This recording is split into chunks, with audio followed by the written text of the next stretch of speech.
کہ ہمیں مذہب کی ضرورت کیوں ہے. السلام علیکم سر، کیسے ہیں آپ؟ خیریت سے ہیں سر؟ سب سے پہلے تو آپ کا بہت بہت شکریہ کہ آپ نے ہمیں موقع دیا اور اس یعنی اتنے زبردست پروجیکٹ کا حصہ بنایا.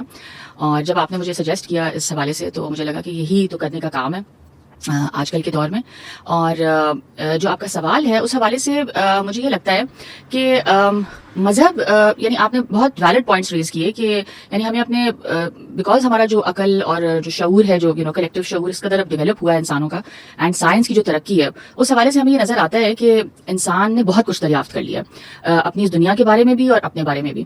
اینڈ اسپیشلی جو یہ دور تھا انلائٹنمنٹ کا جو پیریڈ تھا جس میں کہ سائنس کو بہت عروج ملا، تو اس میں تو ہمیں یہ لگتا ہے کہ سائنس جو ہے وہ بہت ایروگنٹ بھی ہو گئی.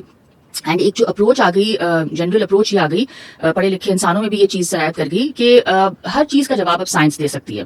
اینڈ اس حوالے سے ایک جو ذہن بنا جس کو کہ اب ریکگنائز کیا جا رہا ہے کہ سائنٹزم کہ یعنی آپ نے ہر چیز کی حتمی سچائی تک پہنچنے کا جو ذریعہ ہے وہ سائنس کو سمجھ لیا. اینڈ اس کی وجہ سے نقصان یہ ہوا کہ ہم چیزوں کے صرف ظاہری ایسپیکٹ پہ فوکس کرنے لگ پڑے ہیں. اینڈ جو حواس خمسہ میں نہیں آتا ہمیں لگتا ہے کہ وہ جو ہے ہی نہیں. ٹھیک ہے. اینڈ کیونکہ سائنس اس قدر ایک پیمانہ بن گیا چیزوں کو ناپنے کا، سائنس نے اگر کسی چیز کو ثابت کر دیا تو بس گویا کہ جیسے وہ چیز جو ہے وہی الہی سے بھی زیادہ معتبر ہو گئی.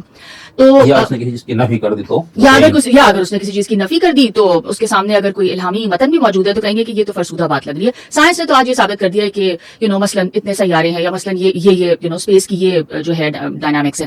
تو پوائنٹ بینگ کہ جو ہے بیکاز آف دس اپروچ نقصان یہ ہوا کہ جو کچھ سائنس کے میتھڈ میں نہیں آ رہا تو انسانوں کو یہ لگنے لگا کہ گویا کہ اس کا کوئی وجود ہی نہیں ہے. اور اس کی وجہ سے ہم یہ دیکھتے ہیں کہ جو ہسٹری ہے کہ جس میں کہ نظر یہ آتا ہے کہ فلسفے میں بھی ایک طرح سے پھر خدا کا انکار ہوا، اور کیونکہ اس کا اتنا گہرا اثر پڑا لوگوں کے سوچوں پہ.